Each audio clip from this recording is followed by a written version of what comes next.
Shalom. I'd like to begin by saying Barakatah Yahweh, Bahasham Yahweh Shai, Bahasham Rukah Kadash. Double honors to the apostles and elders of Great Millstone. Salutations to the sincere Akiam that push this truth for no due diligence and sincerity. Signs in the sky, man. The Lord promised that He'd show signs and wonders, particularly during the time of Yahweh Shai's return, right? And with all the talk that's going on, the eclipse, the previous signs that we've seen in the heavens, we know that this is the very same time in which the Lord shall be getting to visit the earth that He made. Luke 21 and 25, and there shall be signs in the sun and in the moon and in the stars, unusual, changes in the ordinances, and in the stars and upon the earth distress of nations with perplexity, the sea and waves roaring, because ultimately, man, what you gotta understand is with the shifts and movements in the heavens, man, it also affects the vibrations that are sent down upon the earth.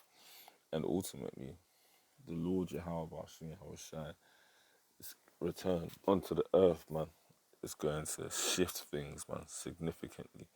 You read in the book of Joshua, where I've quoted many times before, one of my favorite chapters, where Joshua was fighting with those Hamites, and he called on the Lord, and the Lord extended the day by holding the sun in place, so that the warriors of Israel could go about doing what they needed to do, man. You know, the Lord Yahweh Shai is beyond comprehension, man. And he uses the ornaments and the firmament, man, the sun, the moon, stars, as a sign, of when he's about to make a major move. Going back to the book of Genesis, the first chapter, this is the purpose of why they were created. And it's important that brothers pay attention. Of course, they're used simply for signs. We do not worship the sun or the moon or the stars like these heathens do, but they're important signs. We don't use them on the left-hand side like the zodiac and the rest of those witches and warlocks, but they are important signs, man. Used on the right hand. There's good and wicked uses for everything. Genesis 1 and 14. And Yahweh said, and the powers said, sorry. And the powers said, because this is Yahweh Shai, the angels creating everything from Yahweh's blueprint. And the powers said, let there be lights in the firmament of heaven, literally in the skies, to divide the day from the night. And let them be for signs and for seasons and for days and for years. So the sun and the moon, one greater light was created to rule the day, and the lesser the night. Is going to go on to say, and let them be for lights in the firmament of heaven, to give light upon the earth. And it was so. And the powers made two great lights, the greater light to rule the day, which is the sun, and the lesser light to rule the night. It made the stars also. And the powers set them in the firmament of heaven to give light upon the earth, and to rule over the day and over the night, and to divide the light from the darkness. And the powers saw that it was good, and the evening and the morning were the fourth day. Yeah, so on the 4,000 set of years, what you see is the sun now that rises, man. Every single day it sets. What you see in the moon lighting up, the lesser light lighting up the night, man, was created by the the powers. Now, like I said, we use them as signs for the times that we're living in. We don't worship the ornaments, like it says here in Jeremiah 10 and 2, which goes into the origins of Christmas.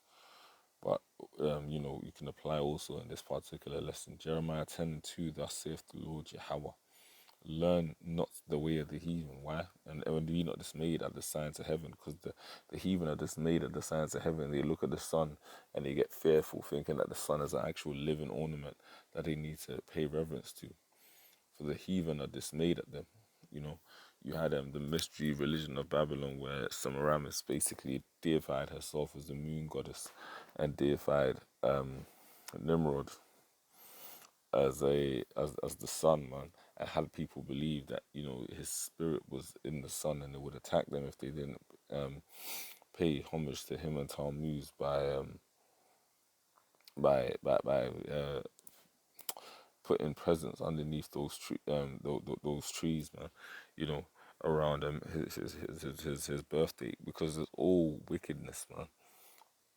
At the end of the day, the ornaments in the sky were created literally just for to guide times. Like, you even got ancient technology like the sundial, where people would read the time based off the location of the sun's reflection.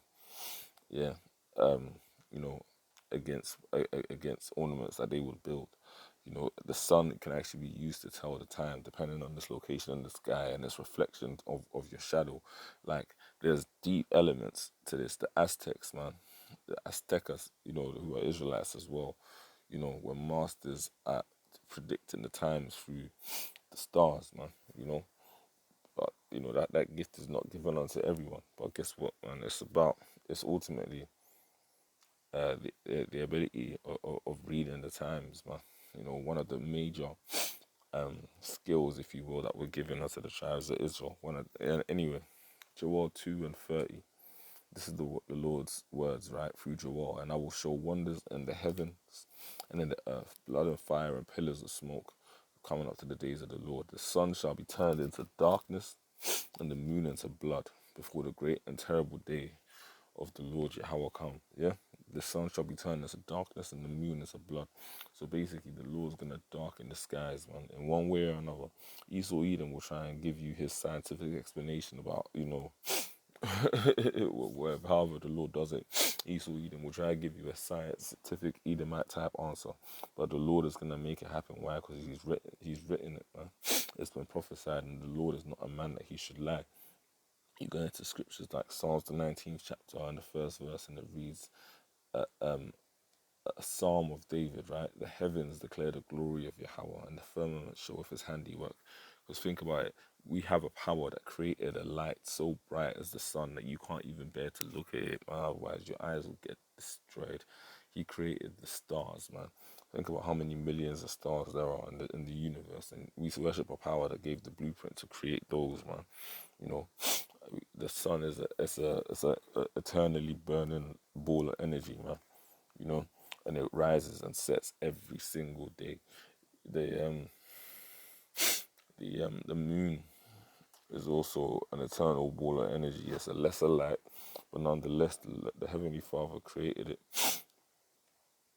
to be a sign, man. And He's doing things with these signs in these days. So when for the most part, the signs in the firmament are created to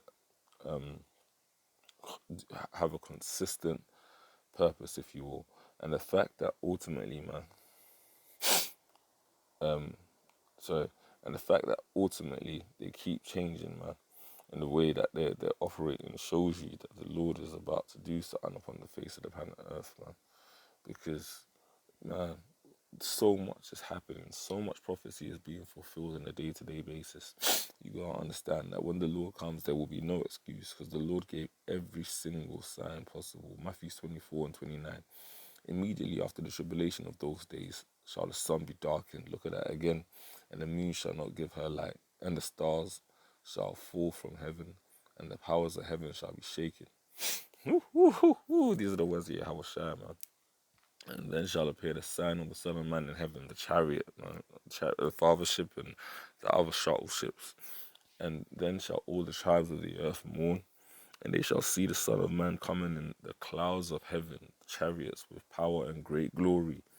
And He shall send His angels with a great with a great sound of a trumpet, and they shall gather together His elect from the four winds, from one end of heaven to the other. Barakatah Yahweh Ba'ashem Yahweh Shai Ba'ashem Kadash. Great change is on its way to the planet Earth, man. Great judgment is coming upon these heathens, and the Lord Yahweh Ba'ashem Yahweh Shai is ushering that in our lifetime, man. We are about to see some real changes upon the face of the planet Earth, man. We're going from a transition from a short-lived wicked ass kingdom, the most wicked that's ever been, to an eternal righteous one, and eternally righteous one. And the Lord is about to showcase that transition, man. Barakatah Yahweh Ba'ashem Yahweh Shai Ba'ashem Kadash. Double honors to the apostles and elders of Green Millstone. Until the next time, I say Shalom.